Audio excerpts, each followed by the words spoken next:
All new in our 9 o'clock hour right now. Tensions are high, no question about that, in D.C. and across the country ahead of Inauguration Day. It's set for Wednesday morning. So politics might be a topic of conversation among your coworkers, your friends, your family, whether you like it or not, whether you want to talk about it or not. And that can turn pretty heated pretty quickly. We have Sharon Schweitzer. She is an etiquette expert and the founder of the consulting company Access to Culture, joining us live with some tips for discussing politics. Good morning, Sharon. How are you? Good morning, Megan. I'm doing well. How are you? Good. So obviously, we'd like to say that we can just agree to disagree, but some of those conversations can get tense, Not emotional, always. and go off the rails quick. That's right.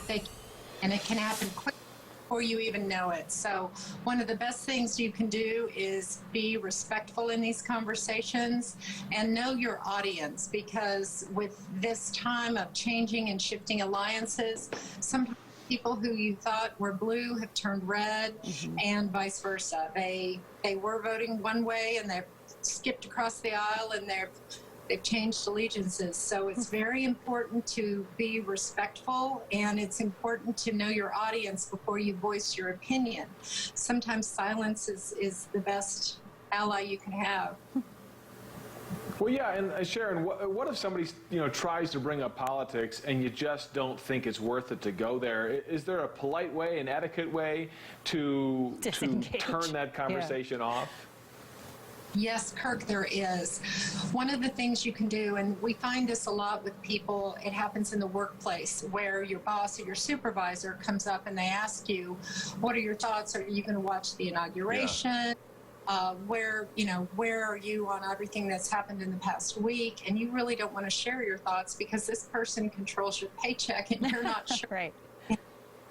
They lie. So what you can do is say, I've been watching what's happening, and at this point in time, I'm still observing things are developing so quickly from day to day. And at this point in time, I'm really not comfortable sharing my thoughts, but I appreciate your interest. Thank you for asking. Why don't you tell me what your thoughts are? What do you think of everything happening? And kind of pivot and turn the question back to them. Oh, that's interesting. Now, what if you're past the point of polite and things got tense and you're offended, or maybe you've accidentally offended somebody else? How do you kind of regroup from there?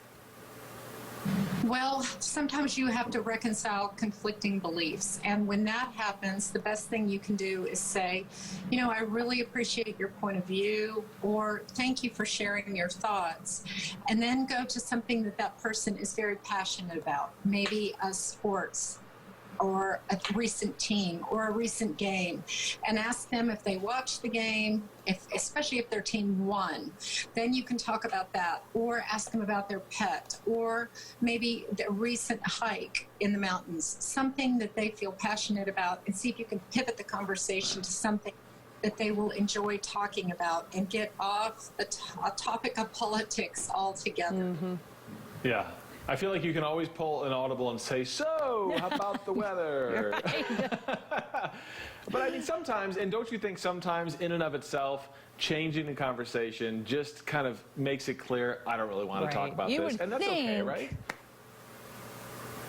Yes, it does. It sends a clear message, and especially if you have to do it twice. Right. The other thing to do is just close the conversation and say, well, I've enjoyed chatting with you. You've certainly given me something to think about. Have a good afternoon. There you go. That's a classy way to handle it. Oh, boy. I hate that we even have to talk about this, but it is important. It is important. We're not talking about this. You know what I mean. How to talk about not talking about it. Well, thank you so much. Definitely something we're all navigating right now, to be honest with you. And I think social media kind of adds fuel to that fire sometimes, because everyone wants to talk politics on social media.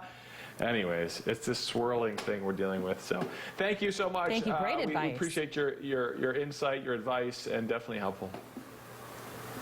My pleasure. 9:18 right now. Rescue